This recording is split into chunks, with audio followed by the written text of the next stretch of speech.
السلام علیکم معزز ناظرین، پیارے دوستوں، بہنوں، بھائیوں اور بزرگوں، میں حافظ صفد نواز ایڈوکیٹ آپ کو اپنے اسلامی چینل کے اندر خوش آمدید کہتا ہوں۔ اور ہر روز کی طرح آج بھی ہم انشاءاللہ چھٹا پارہ سورۃ المائدہ آیات نمبر 1 تا 3 تک کی تلاوت، ترجمہ اور تفسیر پڑھنے کی شرف حاصل کریں گے۔ تلاوت شروع کرنے سے پہلے ہم درود شریف پڑھتے ہیں، آپ بھی میرے ساتھ پڑھیں۔ اللهم صل على محمد وعلى آل محمد كما صليت على إبراهيم وعلى آل إبراهيم إنك حميد مجيد.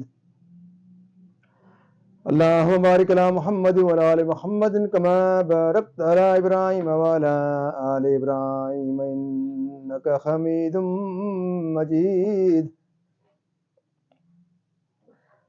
أما بعد فأعوذ بالله من الشيطان الرجيم. بسم الله الرحمن الرحيم. يا أيها الذين آمنوا أوفوا بالعقود أحلت لكم بهيمة الأنعام إلا ما يتلى عليكم غير محل الصيد وأنتم حرم إن الله يحكم ما يريد. يا أيها الذين آمنوا لا تخلوا شعائر الله ولا الشهر الحرام ولا الحج ولا القلائد ولا آمين ولا القلائد ولا آمين البيت الحرام يبتغون فضلا من ربهم ورضوانا وَإِذَا خَلَلْتُمْ فَاصْطَادُوا وَلَا يَجْرِمَنَّكُمْ شَنَآنُ قَوْمٍ أَنْ صَدُّوكُمْ عَنِ الْمَسْجِدِ الْحَرَامِ أَنْ تَعْتَدُوا وَتَعَاوَنُوا عَلَى الْبِرِّ وَالتَّقْوَى وَلَا تَعَاوَنُوا عَلَى الْإِثْمِ وَالْعُدْوَانِ وَاتَّقُوا اللَّهَ إِنَّ اللَّهَ شَدِيدُ الْعِقَابِ. حرمت عليكم الميتة والدم ولحم الخنزير وما أهل لغير الله به والمنخنقة والموقوذة والمتردية والنطيخة وما أكل السبع إلا ما زكيتم وما ذبح على النصب وأن تستقسموا بالأزلام ذلكم فسق. اليوم يئس الذين كفروا من دينكم فلا تخشوهم واخشون اليوم أكملت لكم دينكم وأتممت عليكم نعمتي ورضيت لكم الإسلام دينا فمن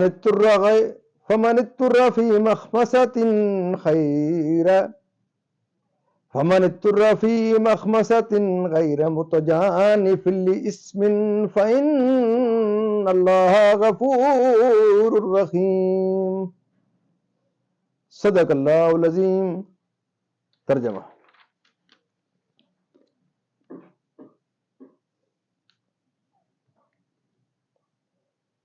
اے ایمان والو، اپنے قول پورے کرو. تمہارے لیے حلال ہوئے بے زبان مویشی، مگر وہ جو آگے سنایا جائے گا تم کو، لیکن شکار حلال نہ سمجھو جب تم احرام میں ہو. بے شک اللہ حکم فرماتا ہے جو چاہے. اے ایمان والو، حلال نہ ٹھہرا لو اللہ کے نشان، اور نہ ادب والے مہینے، اور نہ حرم کو بھیجی ہوئی قربانیاں، اور نہ جن کے گلے میں علامتیں آویزاں، اور نہ ان کا مال و آبرو جو عزت والے گھر کا قصد کر کے آئیں. اپنے رب کا فضل اور اس کی خوشی چاہتے، اور جب احرام سے نکلو تو شکار کر سکتے ہو.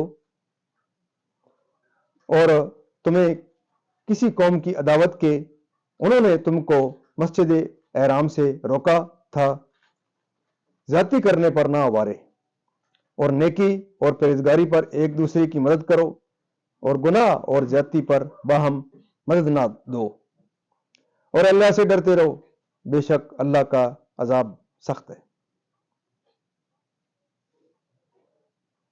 بے شک اللہ کا عذاب سخت ہے۔ تم پر حرام ہے مردار اور خون اور سور کا گوشت، اور وہ جس کے ذبح میں غیر خدا کا نام پکارا گیا، اور وہ جو گلا گھونٹنے سے مرے اور بے دھار کی چیز سے مارا ہو، اور جو گر کر مرا، اور جسے کسی جانور نے سینگ مارا، اور جسے کوئی درندہ کھا گیا، مگر جنہیں تم ذبح کر لو، اور جو کسی تھان پر ذبح کیا گیا، اور پانسے ڈال کر بانٹنا کرنا، یہ گناہ کا کام ہے۔ آج تمہارے دین کی طرف سے کافروں کی آس ٹوٹ گئی، تو ان سے نہ ڈرو اور مجھ سے ڈرو۔ آج میں نے تمہارے لیے تمہارا دین کامل کر دیا، اور تم پر اپنی نعمت پوری کر دی، اور تمہارے لیے اسلام کو دین پسند کیا۔ تو جو بھوک پیاس کی شدت میں ناچار ہو، یوں کہ گناہ کی طرف نہ جھکے، تو بے شک اللہ بخشنے والا مہربان ہے۔ یہاں تک اس کا ترجمہ اختتام پذیر ہوتا ہے۔ اب اس کی تفسیر انشاءاللہ ہم تسلسل سے سورۃ المائدہ کے شروع سے پڑھتے ہیں۔ تفسیر اس کی سورۃ المائدہ مدینہ طیبہ میں نازل ہوئی، سوائے آیت الیوم اکملت لکم دینکم کہ یہ آیت روز عرفہ حجۃ الوداع میں نازل ہوئی، اور سید عالم صلی اللہ علیہ وسلم نے خطبہ میں اس کو پڑھا۔ اس میں 120 آیتیں اور 12,464 حرف ہیں۔ عقود کے معنی میں مفسرین کے چند قول ہیں۔ یہاں ابن جریر نے کہا کہ اہل کتاب کو خطاب فرمایا گیا ہے۔ معنی یہ ہے کہ اے مومنین اہل کتاب، میں نے کتب متقدمہ میں سید عالم محمد مصطفیٰ صلی اللہ علیہ وسلم پر ایمان لانے اور آپ کی اطاعت کرنے کے متعلق جو تم سے عہد لیے ہیں وہ پورے کرو۔ بعض مفسرین کا قول ہے کہ خطاب مومنین کو ہے، انہیں عقود کے وفا کرنے کا حکم دیا گیا ہے۔ حضرت ابن عباس رضی اللہ عنہما نے فرمایا کہ ان عقود سے مراد ایمان اور وہ عہد ہیں جو حرام و حلال کے متعلق قرآن پاک میں لیے گئے۔ بعض مفسرین کا قول ہے کہ اس میں مومنین کے باہمی معاہدے مراد ہیں، یعنی جن کی حرمت شریعت میں وارد ہوئی، ان کی سوا تمام چھپائے تمہارے لیے حلال کیے گئے۔ مسئلہ کہ خشکی کا شکار حالت احرام میں حرام ہے، اور درجائی شکار جائز ہے، جیسا کہ اس صورت کے آخر میں آئے گا۔ اس کے دین کے معالم معنی یہ ہے کہ جو چیزیں اللہ نے فرض کی اور جو منع فرمائیں، سب کی حرمت کا لحاظ رکھو۔ ماہ حج جن میں قتال زمانہ جاہلیت میں بھی ممنوع تھا اور اسلام میں بھی یہ حکم باقی رہا۔ وہ قربانیاں عرب کے لوگ قربانیوں کے گلے میں حرم شریف کے اشجار کی چھالوں وغیرہ سے گلو بن کر ڈالتے تھے، تاکہ دیکھنے والے جان لیں کہ یہ حرم کو بھیجی ہوئی قربانیاں ہیں اور ان سے تعرض نہ کریں۔ حج و عمرہ کرنے کے لیے شان نزول شری بن ہند ایک مشہور شکی تھا، اور وہ مدینہ طیبہ میں آیا اور سید عالم صلی اللہ علیہ وسلم کی خدمت میں حاضر ہو کر عرض کرنے لگا کہ آپ خلق خدا کو کیا دعویٰ دیتے ہیں؟ فرمایا اپنے رب کے ساتھ ایمان لانے اور اپنی رسالت کی تصدیق کرنے اور نماز قائم رکھنے اور زکوٰۃ دینے کی۔ کہنے لگا بہت اچھی دعوت ہے، میں اپنے سرداروں سے رائے لے لوں تو میں بھی اسلام لاؤں گا اور انہیں بھی لاؤں گا، یہ کہہ کر چلا گیا۔ حضور سید عالم صلی اللہ علیہ وسلم نے اس کے آنے سے پہلے ہی اپنے اصحاب کو خبر دے دی تھی کہ قبیلہ ربی کا ایک شخص آنے والا ہے۔ قبیلہ ربی کا ایک شخص آنے والا ہے جو شیطانی زبان بولے گا۔ اس کے چلے جانے کے بعد حضور نے فرمایا کہ کافر کا چہرہ لے کر آیا اور غادر و بدعہد کی طرح پیٹ پھیر کر گیا، یہ اسلام لانے والا نہیں۔ چنانچہ اس نے غدر کیا اور مدینہ شریف سے نکلتے ہوئے وہاں کے مویشی اور اموال لے گیا۔ اگلے سال یمامہ کے حامیوں کے ساتھ تجارت کا کثیر سامان اور حج کی کلادہ پوش قربانیاں لے کر با حج نکلا۔ سید عالم صلی اللہ علیہ وسلم اپنے اصحاب کے ساتھ تشریف لے جا رہے تھے۔ راہ میں صحابہ نے شریع کو دیکھا اور چاہا کہ مویشی اس سے واپس لے لیں۔ رسول کریم صلی اللہ علیہ وسلم نے فرمایا، اس پر یہ آیت نازل ہوئی اور حکم دیا گیا کہ جس کی ایسی شان ہو اس سے تعرض نہ چاہیے۔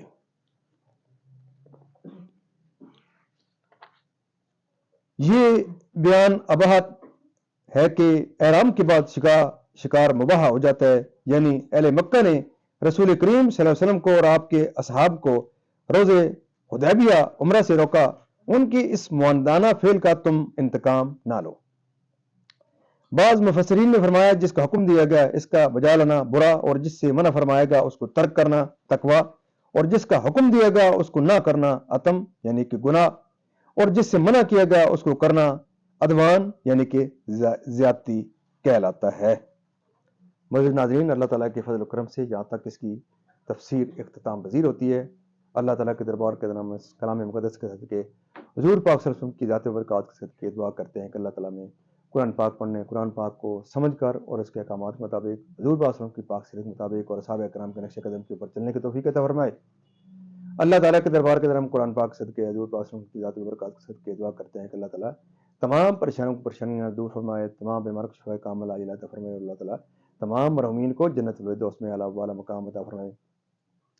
معزز ناظرین، یہ کلام مقدس جو ہمارے پیارے رسول صلی اللہ علیہ وسلم پر اتری ہے، اور خاتم النبیین کے صدقے جو چونکہ حضور صلی اللہ علیہ وسلم پر انبیاء کا سلسلہ ختم ہو چکا ہے، تو اس آخری امت جو یہ پیاری امت جس کا میں اور آپ خوش نصیب ہیں کہ ہمارے پیارے نبی پر اس امت کا سلسلہ جو ختم ہو چکا ہے، تو ہر امتی جس نے کلمہ لا الہ الا اللہ محمد رسول اللہ پڑھا ہے، ان پر یہ فریضہ عائد ہوتا ہے کہ ہم اس مقدس میسیج کو ہر انسان تک پہنچائیں۔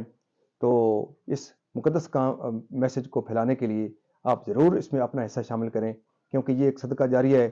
اس کا انشاءاللہ آپ کو ثواب اور آپ کے ضرور پہنچے گا۔ اللہ تعالیٰ آپ کو اس کا اجر عظیم تو اللہ تعالیٰ آپ اپنے دربار سے دے گا اپنے، اور انشاءاللہ آپ کو اس دنیا پر بھی دے گا، اور انشاءاللہ دن آخرت جب آپ حضور صلی اللہ علیہ وسلم کے انشاءاللہ شفاعت کے قابل ہو جائیں گے تو اللہ تعالیٰ کے دربار کے نام سرخرو ہوں گے۔ تو اللہ ان نیک تمناؤں کے ساتھ کہ اللہ تعالیٰ آپ کو جہاں رکھے، خوش رکھے، اور اس کلام مقدس کو ضرور پھیلانے میں میرا ساتھ دیں، زیادہ سے زیادہ لوگوں کو اس کے متعلق ترغیب دیں، تلقین دیں، کیونکہ اگر آپ اپنے بچوں کو، اپنے فیملی کو، اپنے دوست عزیز اقربا کو اگر اس کی طرف تلقین اور ترغیب دیں گے تو ضرور میں یہ دعوے سے کہہ سکتا ہوں کہ بہت سارے لوگ اور بھی اس میں شامل ہوں گے جو اس پروگرام کو دیکھیں گے، اور انشاءاللہ ان کو ہدایت اللہ تعالیٰ نصیب فرمائے گا۔ تو جن کو بھی اگر ہدایت، کسی ایک شخص کو بھی اگر ہمارے اس پروگرام سے، میری اور آپ کی کاوش سے اگر کسی کو ہدایت نصیب ہو گئی تو ہم یہ سمجھیں کہ ہم اپنے مقصد میں کامیاب ہو گئے ہیں۔ اللہ تعالیٰ آپ کی کاوش اپنے دربار میں قبول و منظور فرمائے۔ آمین ثم آمین۔